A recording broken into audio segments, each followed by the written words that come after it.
मीरा भाईंदरमध्ये शिंदेंच्या शिवसेनेला भाजपचा पुन्हा धक्का। एकमेकांचे पदाधिकारी न घेण्याचं ठरल्यानंतर शिंदे सेनेतून इनकमिंग। आमदार नरेंद्र मेहतांच्या उपस्थितीमध्ये शिंदेंचे पदाधिकारी भाजपत।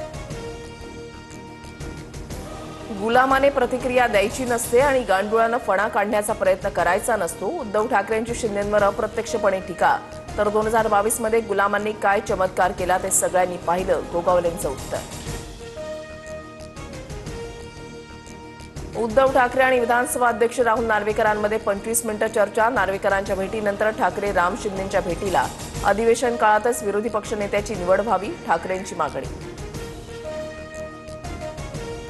रवींद्र चव्हाण आणि उपमुख्यमंत्री शिंदेंची 2 तास बैठक। सर्व महापालिका निवडणुका महायुती एकत्र लढणार।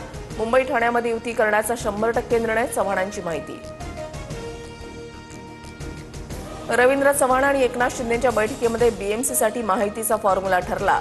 भाजप 130 ते 140 जागा लढण्यावर ठाम। शिंदेंच्या शिवसेनेला 80 ते 90 जागा देणार, सूत्रांची माहिती।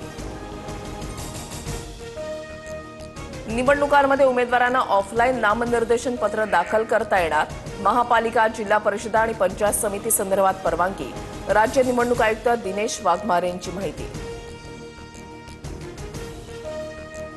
विधिमंडळ प्रवेशासाठी अभ्यागतांच्या पासेसची 1,500 मध्ये विक्री। शिंदेंच्या शिवसेनेचे हेमंत पाटलांचा खळबळजनक दावा। दहशतवादी कधीही आत शिरू शकतात, पाटलांचं गंभीर वक्तव्य। न्यायिक प्रक्रिया पूर्ण होईपर्यंत वृक्षतोड करता येणार नाही। राष्ट्रीय हरित लवादाचा तपोवन संदर्भात अंतरिम निर्णय।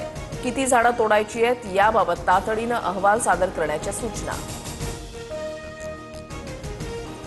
शनी शिंगणापूरच्या शैनेश्वर देवस्थानचा कारभार पुन्हा जुन्या विश्वस्तांकडे।